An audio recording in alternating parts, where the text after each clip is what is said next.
রাজ্যের মুখ্যমন্ত্রী মমতা বন্দ্যোপাধ্যায়ের জন্মদিনকে ঘিরে সোমবার দুর্গাপুরের ৯ নম্বর ওয়ার্ডে বিশেষ অনুষ্ঠানের আয়োজন করা হয়। স্থানীয় বাসিন্দারা ছোট ছোট শিশুদের নিয়ে কেক কেটে মুখ্যমন্ত্রীর জন্মদিন উদযাপন করেন।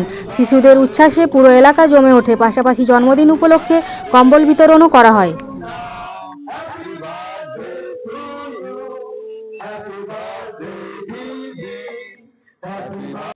তোমরা দিদির কেক কাটার জন্য। কার জন্মদিন আজকে? মমতা ব্যানার্জি। কেমন লাগছে এখানে এসে তোমাদের? ভালো। তোমার কেমন লাগছে? ভালো লাগছে। রাজ্যের মুখ্যমন্ত্রী মমতা বন্দ্যোপাধ্যায়ের জন্মদিন, কিভাবে এই দিনটাকে পালন করছেন? আজ আমরা ৯ নম্বর ওয়ার্ড তৃণমূল যুব কংগ্রেস, মহিলা তৃণমূল কংগ্রেস, মাদারের আইএনটিটিউসি, আমাদের সমস্ত যারা শাখা সংগঠনের কর্মীরা আজকে আমরা রামকৃষ্ণ পার্টি অফিসে উপস্থিত হয়েছি।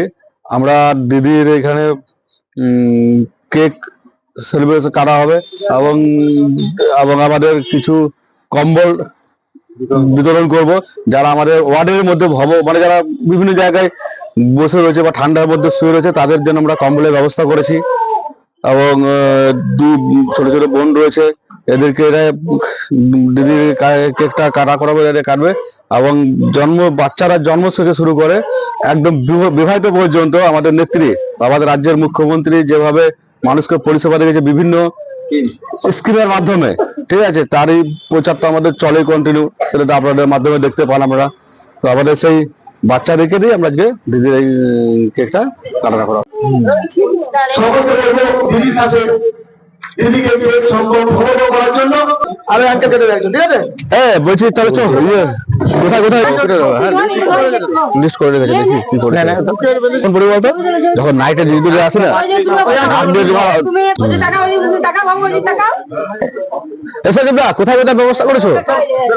আমরা একটা সুন্দর অনুষ্ঠান করেছিলাম। সেই অনুষ্ঠানটি হলো ছোট ছোট যে বাচ্চা আমাদের রয়েছে, আমাদের দলীয় কর্মীদের সন্তান সমরা, তাদেরকে দিয়ে আমরা আজকে দিদির জন্মদিনের কেকটি কাটাবো। তার উদ্দেশ্য একটাই, জন্মদিন থেকে মমতা বন্দ্যোপাধ্যায় যেভাবে সেই মাতৃ স্বরূপ মায়ের হাতে এবং সেই বাচ্চা হাতে যেভাবে সংবিধানের কাজ তুলে নেয়, আবার সেই বাচ্চাদের যখন বিয়ে হয়, যদি কন্যা সন্তান হয়, সেই বিয়ের সময় সেই মা বাবার হাতে 25,000 টাকা তুলে দিয়ে যেভাবে মমতা বন্দ্যোপাধ্যায় সাধারণ মানুষের পাশে থেকে প্রত্যেকটি 95খানা প্রকল্প মানুষের সুবিধা পাচ্ছেন, সেই ছোট বাচ্চাদেরকে দিয়ে আজকে আমরা একটি কাটানোর এটাই উদ্দেশ্য।